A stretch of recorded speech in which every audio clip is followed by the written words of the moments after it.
Hi everyone. I wasn't really sure whether to do this or not, but I feel like in like a strong place to be able to do it. Because I basically want to try and share my mental health story, if you call it that, to either like educate people or help anyone. Like if help one person, then it'll definitely be worth it. And to spread awareness as well.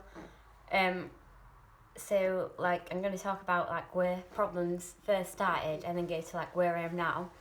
So basically, like looking back, I've always been like self-conscious and like a bit shy, um, and like in terms of food and stuff, I've sort of always yo-yo dieted, which is kind of like sadly the norm for a lot of people. It's kind of like people always go on diets and stuff, but they never lasted, and it wasn't like a massive problem. When I was in sixth form, I started like eating and being sick, which is obviously disordered eating. So I did see a counsellor for a little bit about that, but I considered that to be like a phase at the time because it kind of passed. And then like after sixth form, I went to uni in London, and it was really good. I really enjoyed it. I met some amazing people there. Did my first year, that was fine. In my second year, that's where like eating problems started. I booked a holiday with my friend, and it was like my first holiday without my family. I've been on holiday with my sister and stuff, but yeah, it was like the first time going with a friend alone. And I remember before, like going, I was thinking, oh, it'd be really nice to like lose a bit of weight, tone up, and feel confident on holiday, which the confidence never came anyway. So I decided to go on a diet, and I don't really know what it was. It was just basically cutting down and eating more healthier food. And it was the first time I actually stuck to something that seemed to work at the time. And I did more exercise, lost a bit of weight, and felt like happy with how I looked.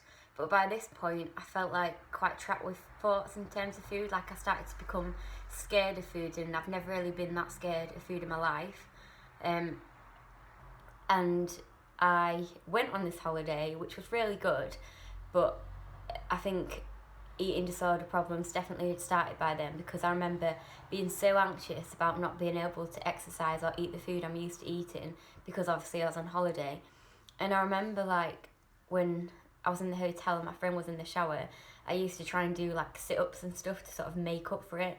So although it was a good holiday, I think my head was consumed by like guilty thoughts about things I thought I should have been doing when I shouldn't, because obviously like you go on holiday to relax and stuff. So I came back from my holiday and it was summer, so I went home, and like my family could tell I lost weight, and they were a bit like worried.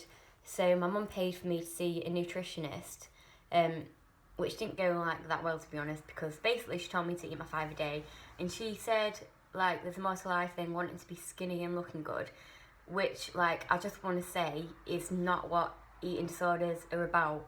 Well, for most people anyway, definitely like not for me. Yeah, I wanted to lose a bit of weight, but like when you're happy or content with how you look, like eating disorders working where like your thoughts are so strong you feel like you have to listen to them. So you might not want to change how you look, but because your way of dealing with things is with food, it's like a side effect. Losing more weight is a side effect. So I didn't really think she had much understanding, but to be honest, neither did I at that point. So I was still at home through the summer, started working and stuff, but my like food problems just got worse and exercise got worse, and I became like completely different person. My personality just got sucked out of me. I was a really like boring person, and I did lose a lot of friends, and that was my like down to me, because whenever I got asked to do stuff, I thought I had to like listen to the rules in my head, so I didn't have time to do it. I had to listen to what I needed to do, like exercise and stuff. Like I was still running, and I did actually like doing it to begin with, but it became like sort of a compulsion. I remember one time, I got my running stuff on. I was absolutely dreading going for a run. And I remember looking in the mirror thinking, I do not want to do this, but I felt I had to. I felt there was no other choice. I just felt so compelled to do it. And like, yeah, people were getting worried and stuff, and I could tell like I was being controlled by something that I've never been controlled um, before in my life until that at that point. And I did keep, like, I was losing weight, but it wasn't like purpose. I wasn't trying to lose weight on purpose anymore. It I would just felt like I was being controlled by my thoughts. Um, and then it was like time to go back to uni, which I was like looking forward to because it's my final year. And my dad and stepmom said, like, I think you should go to the doctors to see if there's anyone you can talk to when you go back to London. And I thought, yeah, that's a good idea, because I knew like I wasn't how I normally was. I thought it'd be quite good. So I went to the doctors and they both came with me. And I'll never forget this because I remember getting weighed and everyone looked really like worried and said my BMI was low and stuff, but I was still massively in denial about like what was going on. And they said that they're going to refer me to a eating disorder unit, and I actually didn't really properly know what one was at this point. And they did my bloods and said they'll ring me if there's anything wrong with them. So I left this doctor's appointment feeling like terrified, like not knowing what's going on and stuff. And I actually felt like everyone was just trying to do stuff to annoy me, and like no one wanted me to go back to uni. And I thought everyone was being mean. Obviously they weren't, but that's just how I felt at the time. And on that night, where I worked, you kind of go on like an end of season like meal, and I was dreading it because obviously food and stuff. I used to like eating what I had planned and stuff, and it was quite rigid. So I texted my boss saying like I'm really worried about this meal, and he was like, "Oh, just eat so and so." Like obviously he didn't understand, and like I didn't expect him to, and I was like worried about not going, like about letting people down. So I went, and it was so scary because I remember getting this meal and I think they got it wrong, and I was trying not to cry because I didn't want to look stupid. But I had really, really good friends that like helped me through it. But I was just there. I wasn't like enjoying it like I should have been. I was just there, and that was it. And then the next day I went to this eating disorder assessment for a unit where I live, and they basically told me that I needed to come in and that like, yeah. And I was like, what the hell? No, I'm going back to uni. I've already packed. Like, again, I was like, why are people trying to be like horrible to me? And they told me that before I went home, I'd need to go to A&E because my heart rate was really low. And at the time, I didn't care. Like, I thought it's not even a big deal. I don't know what they're on about. But I went, and I remember just sat there in a cubicle, and all I was thinking about was my lunch, because it was 11:45, and I ate my lunch at 12 o'clock every day. Like, no earlier, no later. And if I didn't have it at that time, in my head, it was the end of the world. So bear in mind, my health was like crap at that point, but I didn't really like realise how crap it was. I discharged myself and went home for my lunch and went for a run. And I look back and I laugh because I think it's absolutely crazy that I did it, but it just shows how controlling eating disorders can be. Like, its aim is to kill you. Like, you think it's like trying to help you in life, but it just literally takes all your life away from you. Like, all your friends, like all your relationships get broken and stuff. So the next day I started going to the eating disorder unit. I was there for like 9 months, didn't go back to uni. I remember like the day I was meant to start uni, I was so upset, and it was like that was the day they put me in a bloody wheelchair, and I was like, what the hell is going on? I'm meant to be at uni, and like I'm at this place that seemed so foreign to me. But I did sort of comply. I gained weight, I followed through the programme, but I don't think I'd quite accepted the reality of what was happening. So I didn't really choose to recover at that time. I didn't even know I was ill. I didn't really know I was had to recover from anything. So when it was like close to discharge and stuff, I kind of like hated what I'd done and hated how I looked. So I started like eating and being sick a lot. And when I got discharged, I carried on doing that. I was just in like a self-destruct mode. I decided to stay at home. It wasn't a good time for me to go back to London. So I like enrolled at my local university centre. But I was still not like well at that point because I was just like engaging in like bad food behaviours. And I was just kind of like feeling sorry for myself, and I spent so much time in bed, like not going to uni a lot. And then at that point I started using drinking as a way to cope with my emotions. I started like to drink alcohol as a way to escape from my thoughts and escape from what was going on. So that became a bit of a problem, and I was so embarrassed because I remember going to one of my like eating disorder big appointments, and my mum and dad was there, and I was basically really drunk, and it was so embarrassing. And this is like really cringy, but I'm just gonna say it because I want to highlight everything like with problems I've had. I was like felt really self-conscious about how I looked about going to uni, so my way of coping was drinking before and at uni. So I used to fill a bloody bottle of water up with like vodka and stuff, and it's so cringy, and I am completely like ashamed of what I did. And I still haven't really like forgiven myself for it, but it's just I wasn't well in whatever way, so it's just it happened. But I kind of like got out of that cycle, and I tried to get my life back into gear.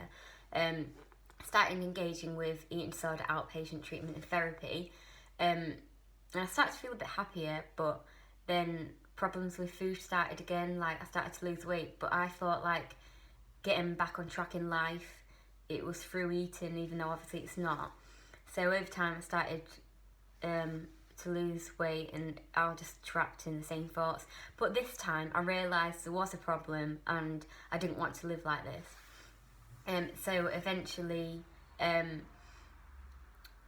got referred to the retreat, which is another unit, but just not where I live. It was in York. So I went there and I engaged, and it was like the best recovery chance I had. And I put my all into it because I know I didn't want this for the rest of my life. I didn't want it to control me. And it worked really well, and I managed to like beat the crap out of so many thoughts I had, and I felt so free. And from being there, I actually decided I wanted to live in York because I loved the place, and I met some like amazing people.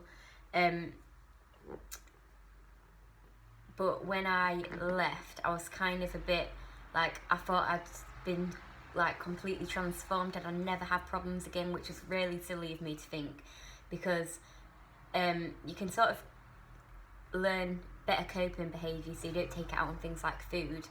But I thought, no, it's gone away, it's fine. So when like stress hit me from just normal life things, I started to use food again as a way to cope. So I lost weight, and I never thought it would happen ever again in my life, but I should have just been realistic about like what challenges could be ahead, so I could like deal with them in a better way.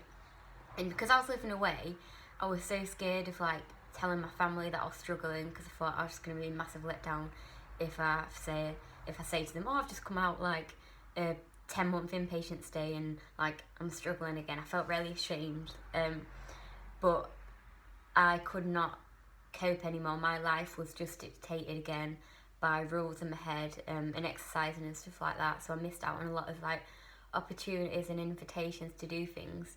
But I crashed, and I actually started getting panic attacks, which I've never had in my life, but I think it was just anxiety building up over time, and obviously because I wasn't like being honest to my family and stuff about where I was actually at, I kept it inside, so like it just got too much, and basically I like exploded, and I came like home for a little bit because something needed to change. I couldn't carry on living like this, and at the time I was like, I don't want to go home, like I don't know what to do there. But looking back, I am so glad I stayed at home for about 2 months, because I got to a point where I thought something has to change. Like I cannot carry on living in York like that. Like I love York, but I couldn't carry on living the way I was. So I did like get myself back on track at home and gain some weight, and I am now back in York, still like gaining weight and stuff. And like it is so like hard, I can't explain it. Like when you are so used to listening to thoughts, the same thoughts for years, it feels so wrong to do anything against that. Like you've trained your brain to think a certain way, and now it's like, no, I need to do something different. So it feels like it's wrong, but when it feels wrong, it's right. Like it's what you need to do to get your life back. And I won't say like I'm recovered, but I'm definitely well on the way to recovery. Like I still find certain food things hard, but I'm definitely like a lot more freer about it and stuff, and I can do a lot more. Like I went for a meal with my friend a few days ago, and I went for a meal with my nana and granddad, which in the past I would have never done. I would have either avoided going, or if I did go, I would have planned to the T what I was going to have, look at the menu, and like, yeah, it wouldn't have been enjoyable. But I was actually able to go, not really plan what I was going to have, and feel more carefree about it. So I feel like in a better place now. But when I look back, like at times, like just before I went home from York for a couple of months, I felt like I could not carry on my life like it was, and I didn't think it was going to get better. But what we all need to remember, like with any mental health issues, is that as much as we don't feel in control with it, we are, like with help and support from other people, you can change. It doesn't matter how long you've struggled with any like mental illness for, there is like a way out. You don't always have to live your life like this. Whatever your like negative thoughts are telling you, the more you do the opposite, the more that'll become the norm, and what you used to do and that was negative won't become norm. So you look back and think, I can't believe I did that, or why did I do that? And over time you'll find it easier, and you'll find like new ways of coping. Like I'm still trying to find things that help me, like when I have guilty thoughts and stuff like that. I do stuff like drawing, like that might help some people might not be interested in that. I always fidget, I always bite my nails. I've got no nails, and I've done that for years. But my mum got me one of these for Christmas, and they're quite good. It's like a fidget cube, and it's got loads of buttons and stuff, and you press it, and that helps, like if you're feeling anxious, it helps like control that. And I've got one of these which help, like you just fiddle around with it and stuff. It's things like that. Definitely, like one big thing is talking to people about your problems. Like it doesn't really matter if they don't understand completely, but sometimes just getting it out feels like a weight has been lifted off your shoulder. So I definitely say that. And there is always a way out, no matter how low you feel, no matter what you're going through. There is definitely like a light at the end of the tunnel, as cringy as that sounds. And I found a good quote, which is downstairs, so I won't say it. I think it was something to do with like, you're a badass if you can recover from something. And I tell you what, like if you can recover from an illness or be on the way to recovery, you like, that is probably one of the hardest things you're going to do in your life, but it'll be so worth it. Like no one deserves to live a life with a mental illness. Like there is help out there, so access it, talk to family, talk to friends. Just don't keep stuff to yourself, because that's when it gets harder, and it's such a lonely place to be in. When you're trapped in your thoughts and you keep it to yourself, that's when things become harder. And I don't really know what I'm saying, but I hope that I've helped someone, and I feel a bit like vulnerable about like what I said about me and stuff, but I'm trying not to be ashamed of it now. I'm trying to like let it help people, and know that like through like bad times and stuff, like there will be good times if you want it. That's another thing I will say.